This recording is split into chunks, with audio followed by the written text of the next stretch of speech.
विद्यार्थी मित्रो नमस्कार. आज आपण कथेचे घटक व कथेचे प्रकार हा भाग बघणार आहोत. कथा हा एक कथनात्मक साहित्याचा स्फुट प्रकार आहे. कथेचे कथन श्रवण करणे ही माणसाची एक स्वाभाविक प्रवृत्ती आहे.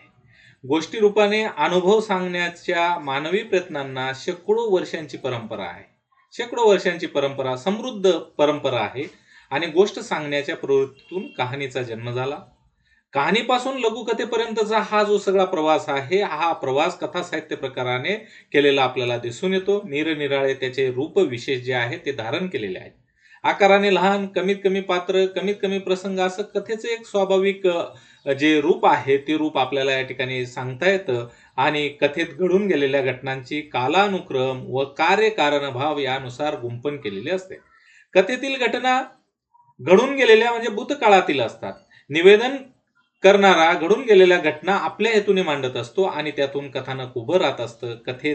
कथानक कल्पित वास्तवाची निर्मिती करत असतो. या कल्पित वास्तवामध्ये स्थल कालबद्ध वातावरणात पात्रे घटना घडवीत असतात आणि हे कल्पित वास्तव प्रत्यक्ष वास्तवाशी संबंधित असतेच असंही नाही. लेखकाची जीवनदृष्टी असेल, त्याचा अनुभव असेल, यातून कल्पित वास्तव निर्माण होत असते आणि या कल्पित विश्वातील घटना मालिकेतून कथानक आकार घेत असतं. कथानक असेल, पात्र असेल, वातावरण, निवेदन किंवा भाषा ही सगळी जी घटक आहेत, तर अशी सगळे घटक मिळून कथात्मक साहित्य आणि या कथेची घडण होत असते हे आपण या ठिकाणी लक्षात घेतलं पाहिजे. म्हणजे गोष्ट रूपातून कथा ही विकसित होते. माणूस हा गोष्ट वेल्हाळ आहे, गोष्टीप्रिय आहे आणि गोष्ट कशी वाढत जाते, तिचा आकार तो घटना मालिकेतून कथानक आकार घेत जातं, हे सगळं आपल्याला या ठिकाणी सांगता येतं. आता कथेचं जे स्वरूप आहे ते स्वरूप आपल्याला बघताना लक्षात येईल की कथा ऐकण्याची आवड मानवाला निर्मितीपासूनच आहे. बालपण हे कथा श्रवणाला असावलेले असते आणि गोष्टीच्या वेष्टना आडून ज्ञान भरवण्याचं काम जे आहे ते घरातले आजी असेल, आजोबा असेल किंवा इतर भावंड जी असतात ती गोष्टीच्या वेष्टना आडून ज्ञान भरवणं. मग त्याच्यामध्ये ससा कासवची गोष्ट असेल किंवा अशा अनेक गोष्टी आपल्याला ज्ञानात्मक किंवा बोधात्मक ज्या गोष्टी असतात त्या गोष्टींची उदाहरणं देता येतील. पण हल्लीच्या काळामध्ये काय झालं की कुटुंब व्यवस्था ही नामशेष व्हायला लागली आणि तिथून जे संस्कार मुलांवर व्हायला पाहिजे ते संस्कार कमी व्हायला लागले, कारण गोष्टींमधून संस्कार सुद्धा पेरण्याचं काम त्या ठिकाणी होत होतं. लीळा चरित्रातलं उदाहरण आपल्याला या ठिकाणी सांगता येतं की लीळा चरित्रामध्ये त्या लहान मुलीला चक्रधर स्वामी गोष्ट सांगतात. कोणती गोष्ट सांगतात? कावळ्याची आणि चिमणीची गोष्ट सांगतात आणि त्यातून ज्ञान पेरण्याचं काम त्या ठिकाणी करतात. म्हणजे आशय आणि अभिव्यक्तीत मराठी कथेचे अनेक प्रयोग झालेले आहेत. गोष्ट, कथा, दीर्घकथा, लघुकथा हा सगळा जो प्रवास आहे तो प्रवास आपल्याला या ठिकाणी सांगता येतो. आता कथेमध्ये कथेचे जे घटक असतात, कथेचे घटक कोणते घटक आहेत? कथा आणि कादंबरी यामध्ये तर भेद आहेच. कारण कथा आणि कादंबरी यामध्ये आकाराचा भेद आहे, प्रकाराचा भेद आहे. पण दोन्ही साहित्य प्रकार हे कथानक, पात्र, वातावरण, निवेदन, भाषा या घटकातून आकारत असतात. या दोन्ही साहित्य प्रकारातील कलाहेतू व रचनातंत्र स्वतंत्र असल्याने त्यातील कथानक, पात्र, घटना यांच्या स्वरूप व उपयोजनात काही प्रमाणामध्ये भिन्नता आढळते. कथा हा स्फुट साहित्य प्रकार तर कादंबरी हा दीर्घ साहित्य प्रकार आहे. कथेतील स्फुटता आणि कादंबरीतील दीर्घता हे विशेष संख्यात्मक नसून गुणात्मक आहे, ते आपण लक्षात घेतलं पाहिजे. कादंबरीत स्थलकालाचा, घटनांचा विस्तीर्ण पट हा चित्रित होऊ शकतो. जीवनाच्या साकल्यतेचा, समग्रतेचा वेध घेण्याचा प्रयत्न कादंबरीतून केला जातो. कथेत मात्र विस्तृत चित्रणाला वाव नसतो. कथा एखाद्या भावस्थितीवर केंद्रित झालेली, एखाद्याच प्रसंगातून आकाराला आलेली असू शकते. कथेत रचनेचे, अनुभवाचे एक केंद्रित्व असतं. कादंबरी ही बहुकेंद्रीय असते. कादंबरीच्या तुलनेत कथेतील अनुभव, कथन, पात्र, प्रसंग असतील किंवा भाववृत्ती असतील आदी घटकातील परस्पर संबंध मर्यादित असतात. त्यामुळे कथेला लघुरूप प्राप्त होऊन तिच्यात एकात्म संस्कार जो आहे तो उमटतो. म्हणून कथा आणि कादंबरी ह्या साहित्य प्रकारातील मूल घटक सारखे असले तरी सुद्धा हे दोन्ही साहित्य प्रकार हे वेगळे आहेत. दोघांचं अस्तित्व, सौंदर्य असलेलं अस्तित्व हे स्वतंत्र आहे, हे आपण लक्षात घेतलं पाहिजे. आता कथेमधल्या घटकांचा विचार करत असताना आपल्याला कथानक असेल, पात्र असेल, वातावरण, निवेदन पद्धती व भाषा हे 5 अतिशय महत्वाचे घटक कथेचे आहेत.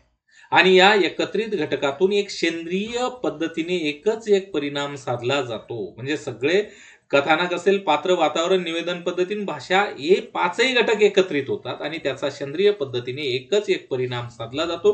कथेत विशिष्ट कालक्रमाने घडलेल्या घटनांचे बनलेले कथानक असते आणि ज्यांच्या संदर्भात या घटना घडतात ती पात्र कथेमध्ये असतात. ज्या स्थळ काळी त्या घटना घडतात तो स्थळ काळ असतो. त्या घटनांशी संबंध असे वातावरण असते. कथेतील निवेदक घटना प्रसंगाचे, पात्रांच्या, वातावरणादी अन्य तपशिलांचे निवेदन करत असतो. कथेत घटना व पात्रांच्या परस्पर संबंधातून निर्माण झालेले ताणतणाव असतील, संघर्ष व गुंतागुंत येताना आपल्याला दिसते. कथानकाची मांडणी करणारी कथेची एक भाषा असते आणि या सर्व घटकांच्या आधारे कथाकार कथा निर्मिती करण्याचं काम करत असतो. प्रत्येक कथेत हे घटक असले तरी त्यांचे प्रमाण समान नसते. कधी कधी पात्र जे आहेत ती प्रभावी ठरत असतात, कधी कथानक प्रभावी ठरतं, कधी वातावरण प्रभावी ठरतं, कधी निवेदन पद्धती महत्वाची ठरते आणि कधी भाषा. म्हणजे कोणता घटक हा प्रभावी ठरेल त्याच्यावर आपल्याला हे कथेचं जे यश आहे या ठिकाणी सांगता येईल. कथानक हा जो घटक आहे हा कथेचा मूल घटक आहे. कथेतील पात्र, प्रसंग, वातावरण इत्यादी सर्वच घटक या कथानकाभोवती फिरत असतात. त्यात विशिष्ट तर्कसंगती व कार्यकारण भाव असतो आणि हा कार्यकारण भाव व कालानुक्रम या तत्वांच्या आधारे केलेली घटनांची गुंफण म्हणजेच कथानक असते. कथाकार फक्त कथानक सांगत नाही तर विशिष्ट भावाशय निर्माण करतो. तो कथांकित करणे यासाठी कथानकाचं उपयोजन करीत असतो. कथेतील घटना व पात्र परस्परांना घडवीत कथानकाची उभारणी करीत असतात. कथानक हा कथेतील एक गतिशील घटक असतो.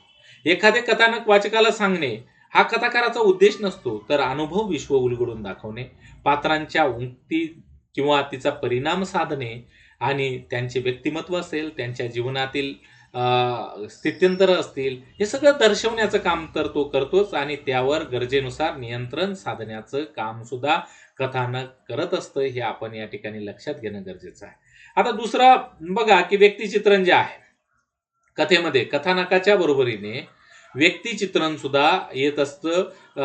अनुभव विश्व उलगडण्यासाठी हे पात्र जे आहेत ते पात्र मदत करीत असतात आणि कथेतील पात्रे कथानकाला गतिशील बनवण्याचं काम, लेखकाच्या हेतूला दिशा देण्याचं काम करतात आणि म्हणून पात्र किंवा व्यक्तिचित्रण ह्या कथेतील रचनातील महत्वाचं घटक आहे, महत्वपूर्ण घटक आहे हे आपण लक्षात घेतलं पाहिजे. कथाकार एखाद्या व्यक्तीच्या चित्रणातून एक शब्दरूप प्रतिमा कथेत निर्माण करतो आणि या शब्दरूप प्रतिमेला आपण पात्र असं म्हणत असतो. ही पात्र शब्दरूप असली तरी प्रत्यक्षातील माणसाप्रमाणे असतात. कथेतील प्रत्येक पात्राला स्वतःचं एक व्यक्तिमत्व लाभलेलं असतं, परंतु हे पात्र प्रत्यक्षातील व्यक्तीप्रमाणे स्वतंत्र नसते. लेखकाला अभिप्रेत असलेल्या कथानकाची निर्मिती साधने हे त्याचं कार्य असतं. लेखकाला जे साधायचं आहे तो या पात्रांच्या माध्यमातून साधून घेत असतो आणि कथेत मर्यादित जीवनखंडाचे चित्रण साधले जात असल्याने एखाद्या पात्राचा संपूर्ण जीवन प्रवास कथेत चित्रित केला जाऊ शकत नाही. त्याच्यामध्ये खंड पडत जातो. म्हणजेच पात्रचित्रणातील विस्ताराला, तपशिलांच्या भरगच्चपणाला कथेत वाव नसतो. कथाकाराला मर्यादित अवकाशामध्ये मोजके प्रसंग घ्यायचे असतात आणि या मोजक्या प्रसंगाच्या आधारे पात्र निर्मिती साधने आवश्यक असते आणि म्हणून पात्र किंवा व्यक्तिचित्रण अतिशय महत्वाचा घटक असला तरी तो लेखक त्याच्या पद्धतीने साधण्याचं काम करत असतो. तर तिसरा घटक आहे वातावरण. वातावरण हा कथेतील आणखी एक मूल घटक आहे. कथेत घडणाऱ्या घटना या विशिष्ट स्थलकालाच्या चौकटीत आणि सामाजिक सांस्कृतिक परिसरामध्ये घडत असतात. त्यातून वातावरण निर्मिती होते आणि वातावरण हा एक क्रियाशील घटक असतो. कथेतील पात्र, घटना, प्रसंग, नाट्य, संघर्ष या बाबतीमध्ये वातावरण हा एक महत्वपूर्ण जबाबदारी पार पाडण्याचं काम करीत असतो. कथाकार कथेसाठी एक कल्पित परिसर निर्माण करीत असतो आणि विशिष्ट स्थलकालाच्या चित्रणामुळे कथेतील वातावरण कल्पनेच्या पातळीवर संवेद होताना आपल्याला दिसतं. पात्रांच्या जीवनकथेला लौकिक अर्थाने आधारभूमी वातावरणातून निर्माण होते. पात्रांच्या निर्मितीमागील जो हेतू आहे तो वातावरणातून सूचित होताना आपल्याला दिसतो.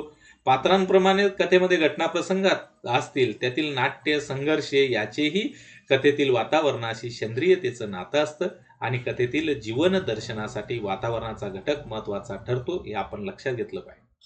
थोडक्यात काय सांगता येईल आपल्याला तर कथाकाराच्या मनातील हेतू आणि तीव्र परिणामकारक होण्याचा वातावरणाचा उपयोग लेखक करून घेत असतो हे आपण लक्षात घेतलं पाहिजे. तर निवेदन पद्धती हा जो घटक आहे कथेचा महत्वाचा, तर निवेदन हा सुद्धा महत्वाचा घटक असल्यामुळे कथाकार कथा सांगण्यासाठी निवेदकाचं एक पात्र निर्माण करत असतो. आणि मग त्या निवेदक पात्राच्या दृष्टिकोनातून वाचक श्रोत्यांना कथा सांगतो. निवेदक कथेतील घटनाप्रसंग, पात्रचित्रण, वातावरणाचे निवेदन करीत कथानक उलगडत नेत असतो आणि कथा वस्तूशी एकरूप होऊन निवेदन करणे व तिच्याकडे अलिप्तपणे पाहून तटस्थपणे निवेदन करणे हे निवेदनाचे दोन मुख्य प्रकार आपल्याला सांगता येतात. निवेदनातील दृष्टिकोनाच्या अनुषंगाने कथा निवेदकाचं प्रथम पुरुषी आणि तृतीय पुरुषी असे दोन प्रकार आपल्याला संभवतात. आपण अनेक कथा बघितल्या, त्याच्यामध्ये आपण निवेदन बघणं गरजेचं ठरतं आणि त्याच्यातून आपल्याला कोणतं निवेदन आहे हे ओळखता येतं. प्रथम पुरुषी निवेदन हे कथेतील एक पात्र असते आणि तृतीय पुरुषी निवेदन हे कथेबाहेरील एक निवेदक पात्र असते. तृतीय पुरुषी निवेदक हा कधी पात्र आणि प्रसंगावर भाष्य करत असतो. घटना प्रसंगातील सर्व ज्या गोष्टी आहेत किंवा अर्थ जो आहे तो उलगडून दाखवण्याचं काम तो अलिप्त वृत्तीने करत असतो. कथाकार हा कथेत निवेदकाच्या दृष्टिकोनातून अनुभव कथन करीत असतो आणि निवेदक घटना प्रसंगाचे, पात्रांच्या वातावरणासह अन्य बाबींचं निवेदन तो त्या ठिकाणी करत असतो. कथेचा निवेदक कोण असावा आणि त्याचे स्वरूप कोणते असावे याची निश्चिती कथाकाराने करायची असते आणि कथाकाराने त्याच्या कथाहेतूनुसार तो घेतलेला निर्णय असतो. त्याच्यामुळे तो जसं निवेदन त्याला हवं असतं तसं निवेदन तो करतो आणि संवाद हाच निवेदनातील एक घटक असतो. तर अर्थात एखादी कथा संवादाशिवाय सिद्ध होऊ शकते. पात्रापात्रातील परस्पर भावसंबंधाच्या चित्रणाचं कार्य संवादात्मक समजले जाते आणि प्रसंग निर्मिती व कथन कल्पना यातही संवाद घटक हा क्रियाशील असतो. एकूणच निवेदन हा घटक सुद्धा अतिशय महत्वाचा आहे, कथेचा महत्वाचा घटक आहे हे आपण लक्षात घेतलं पाहिजे. आता ही कथा भाषेच्या माध्यमातून साकार होत असते. कथेची संहिता भाषा साकार करत असते आणि कथेची भाषा ही कल्पित विश्व निर्माण करणारी भाषा असते. कथेच्या प्रवृत्तीनुसार लेखक भाषा वापरत असतो. कथेची भाषा हे सामान्यतः गद्य सदृश्य व्यवहारातल्या परिचित भाषेचा आभास निर्माण करणारी असते. कथेचा कलात्मक गरजेनुसार कथाकार भाषा रूपाची निवड करतो आणि कथेतील निवेदक दृष्टिकोन, तिच्यातून अनुभव घेण्याची प्रवृत्ती इत्यादींनुसार हे भाषारूप निश्चित होताना आपल्याला दिसतं. भाषा हा एक अर्थी निवेदनाचाच एक घटक असतो आणि त्यासाठी कथाकार विशिष्ट रीतीने भाषेचा वापर करत असतो. कथेच्या आशय आणि अनुभवावर कथाकाराची भाषा निश्चित होत असते आणि लेखकाच्या मनातील आशय वाचकांपर्यंत पोहोचवणे तसेच कथेत सौंदर्य निर्माण करण्याचं काम भाषा करते. भाषेचा अनुरूप वापर हा देखील कथेचा महत्वाचा घटक आहे, हे आपण या ठिकाणी लक्षात घेणं गरजेचं आहे. आता पुढचा जो भाग आहे तर तो आहे कथेचे घटक झाले. कथेच्या प्रकार. आता कथेचे जे प्रकार आहेत ते 4 प्रकार पडतात. तर मराठीच्या कथात्मक साहित्याची मौखिक परंपरा गद्य आणि पद्य अशा दोन्ही माध्यमांमध्ये आढळते. कथानक असेल, पात्र, वातावरण, निवेदन, भाषा ही कथेची सर्व वैशिष्ट्ये प्राचीन काळापासून अस्तित्वात असलेली जी कथा आपण बघतो त्या कथेच्या सर्व प्रकारामध्ये कमी जास्त प्रमाण फक्त त्याचं कमी जास्त आहे. आणि कथेच्या मौखिक परंपरेमध्ये कहाणी असेल, लोककथा असेल, परिणित कथा असतील, नीतिकथा असतील, दैवत कथा पूर्वीच्या काळातल्या इत्यादी विविध प्रकारची रूपं होती आणि त्यातून आधुनिक कथा ही विकसित झाली. परंतु आधुनिक कथेचं प्रयोजन मौखिक परंपरेतील रंजनवादी आणि किंवा बोधपर कथेहून वेगळं होतं. आधुनिक काळातील मराठी कथेच्या वैविध्यपूर्ण आणि रूपवैशिष्ट्यांमुळे कथेचे रचना प्रकार, स्वरूप, विषय, आशय आणि प्रवाहानुसार विविध प्रकारामध्ये वर्गीकरण केले जाते. अर्थात कथारूपांच्या व वैविध्याच्या मुळाशी एक कथात्वच असतं, म्हणून हे भाग वेगवेगळे त्याचं वर्गीकरण केलेलं आपल्याला दिसतं. आता पहिला जो भाग आहे कथेचं रचना प्रकार आणि स्वरूपानुसार वर्गीकरण केलेलं आहे. दुसरं आहे कथेच्या विषयानुसार वर्गीकरण केलेलं आहे. कथेचं तिसरं आशयानुसार, आशय कसा आहे त्याच्यानुसार आणि प्रवाहानुसार केलेलं वर्गीकरण. तर बघा, कथेचे रचना प्रकार व स्वरूपानुसार जे वर्गीकरण केलेलं आहे ते बदलत्या काळात कथेचे रचना व स्वरूप बदलत गेल्याने तिचे दीर्घकथा, लघुकथा, मालिका कथा, कथामाला, साखळी कथा असे वर्गीकरण केले जाते. पण बघा, दीर्घकथा म्हणजे दीर्घकथेतील जीवनदर्शन, रचना प्रकार कसा आहे, स्वरूप कसं आहे त्याच्यावर आधारित हे वर्गीकरण. तर दीर्घकथेमध्ये दीर्घकथेतील जीवनदर्शन लघुकथेच्या तुलनेत अधिक सखोल असतं. कथेच्या तुलनेत दीर्घ कथेचा विस्तार व आवाका मोठा असतो आणि तिच्यातील अनुभव घटक अधिक असतात. तसेच त्यांच्यातील परस्पर संबंध अनेकविध असतात. तरीही ती प्रकृतीने कथाच असल्याने तिच्या संघटनेत कथेच्या जातीची एक केंद्रीयता असते. उदाहरणार्थ मराठीमध्ये आपण जर बघितलं तर जी.ए. कुलकर्णी, कमल देसाई आणि गौरी देशपांडे यांची जर कथा बघितली तर ही दीर्घ कथा आहे. तर लघुकथेमध्ये घटना प्रसंगांपेक्षा पात्रांचे मार्गदर्शन असते. पात्र चित्रणातील व कथानक निर्मिती मागील लेखकाचा विशिष्ट जीवनविषयक किंवा कलाविषयक जो दृष्टिकोन आहे याला महत्व असतं आणि निश्चित स्वरूपाचा प्रारंभ असतो. उत्कंठावर्धक असं कथन असतं. चमत्कृती पूर्ण असा शेवट असतो. अशी सुसंघटित रचना या कथेची असते आणि एकात्म परिणाम हा लघुकथेचा महत्वाचा संस्कार असतो. लघुकथेमध्ये स्फुटकथा, रूपकथा, अतिलघुकथा यांचा समावेश होताना आपल्याला दिसतो. म्हणजे स्फुट गोष्टी लिहिणाऱ्या हरिनारायण आपटे यांच्या कथांनी आधुनिक मराठी कथेचा पाया घातला. कल्पनारम्य वातावरणामध्ये रमलेल्या तत्कालीन कथेला त्यांनी जीवनातील वास्तव शोधण्यास शिकवलं. साधी घरगुती भाषा वापरली, वास्तव चित्रण केलं, उत्कृष्ट स्वभाव रेखाटन केलं, चटकदार निवेदन ही त्यांच्या कथांची लक्षणीय वैशिष्ट्ये आपल्याला या ठिकाणी सांगता येते. हरिनारायण आपटे यांची काळ तर मोठा कठीण आला ही कथा जर आपण बघितली रचनेच्या दृष्टीने तर एक महत्वाचा प्रकार म्हणून रूपक कथेचा उल्लेख आपल्याला करता येतो आणि विशिष्ट कल्पनारम्य व वास्तवदर्शी आशय त्याच्यामध्ये आहे. त्यातून सूचित होणारा भावार्थ अशी अर्थाच्या 2 पातळ्यांवरील संरचना रूपक कथेमध्ये असते. या कथेतून निवेदित केली जाणाऱ्या घटना असेल, व्यक्तिरेखा असेल, प्रसंग, वातावरण सातत्याने दुसऱ्या भावनार्थाचं, मूल्यांचं, कल्पनांचं सूचन करीत असतात. मराठीमध्ये जर आपण बघितलं तर वि. स. खांडेकर आणि जी.ए. कुलकर्णी यांनी या रूपक कथेचं कलात्मक रूप जे आहे ते अधिक विकसित करण्याचं काम केलं. एखादं बारीक आशयसूत्र कमीत कमी शब्दांच्या साहाय्याने लघुत्तम कथा मांडतं. दिवाकर कृष्णांच्या कथा आपण जर बघितल्या तर अंगणातील पोपट ही कथा असेल किंवा अशा वेगवेगळ्या कथा आपल्याला सांगता येतील. तर मर्यादित प्रमाणात हा हाताळला गेलेला अतिलघुकथा हा सुद्धा प्रकार आपल्याला या ठिकाणी सांगता येतो. आता तिसरा जो प्रकार आहे रचना प्रकार आणि स्वरूपानुसार तो आहे मालिका कथा.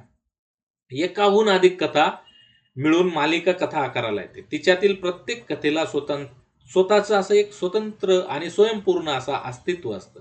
त्याचबरोबर मालिका कथेचा एक घटक म्हणूनही ती कार्यप्रवण करत असते. उदाहरणार्थ परेश कवडी, कधी सोनटक्के यांनी अशा मालिका कथा लिहिलेल्या आपल्याला सापडतात. अशा अनेक लोकांची उदाहरणं आपल्याला लेखकांची उदाहरणं देता येतील. त्याच्यानंतर कथामाला. मालिका कथा म्हणजे कथामाला नाही तर समान पात्रसंच, वातावरण व भाववृत्ती असलेल्या कथांच्या समूहातून कथामाला आकाराला येते. उदाहरणार्थ चि.वी. जोशी यांच्या चिमणरावांच्या कथा, गंगाधर गाडगिळांच्या बंडू कथा इत्यादी कथामालेतील प्रत्येक कथेला स्वतंत्र अस्तित्व असतं. तशी ती स्वतंत्र कथा म्हणून आस्वादता सुद्धा येते आणि याशिवाय या कथांना परस्पर संदर्भाचं अधिकचं परिमाण असतं. विनोदी कथांप्रमाणे रहस्य कथा असतील, गुप्तहेर कथा असतील यांसारख्या प्रकारातही कथामाला आढळताना आपल्याला दिसते. तर अशा प्रकारचा हे चौथा जो प्रकार आहे रचना प्रकार आणि स्वरूपानुसार आणि 5वा प्रकार आहे साखळी कथा. एकाहून अधिक कथांच्या बंधातून आकाराला येणारा साखळी कथा किंवा चौकडीची कथा, फ्रेम स्टोरी सुद्धा असं त्याला म्हटलं जातं इंग्रजीमध्ये. आणि हा कथेचा उपप्रकार आहे. एका कथेतून दुसरी व दुसरीतून तिसरी अशा पद्धतीने कथा आकाराला येते व त्यांची गुंफण होते. एका मुख्य कथेच्या चौकटीत अनेक उपकथांचा रचनाबंध निर्माण करणे हे या कथा रचनेचे तंत्र आहे. उदाहरणार्थ पंचतंत्र किंवा अरेबियन नाईट्सचा मोठा खंड आहे. अनेक पुस्तकं जी आहेत ती साखळी कथा आपल्याला या ठिकाणी सांगता येईल. तर अशा या रचना प्रकार आणि स्वरूपानुसारच्या 5 प्रकारांच्या कथा आपल्याला सांगता येत. आता विषयानुरूप जे वर्गीकरण केलं जातं कथेचं तर त्याच्यामध्ये कथेच्या अनुभव रूपांच्या अंगाने विषयानुसार वर्गीकरण करताना ऐतिहासिक कथा, पौराणिक कथा, अद्भुतरम्य कथा, सामाजिक कथा, विज्ञान कथा असे वेगवेगळे कथांचे प्रकार मानले जातात. तर ऐतिहासिक कथा म्हणजे इतिहास कालावर आधारलेली जी कथा असते तिला ऐतिहासिक कथा असं म्हटलं जातं. पुराण काळावर आधारलेली जी कथा आहे तर ती पुराणाचा विषय असेल तर पौराणिक कथा. अद्भुतरम्य या परीच्या वगैरे अशा गोष्टी असतील तर ती अद्भुतरम्य कथा. समाजामधलाच एखादा विषय घेऊन लिहिलेली कथा असेल तर ती सामाजिक कथा.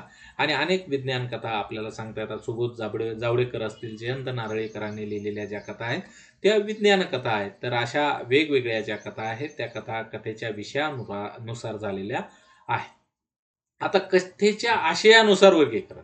कथेच्या आशयाच्या अनुषंगाने कथेची गूढ कथा, भयकथा, रहस्य कथा, कौटुंबिक कथा, विनोदी कथा, नीतिकथा आणि बोधकथा असे वर्गीकरण केले जाते.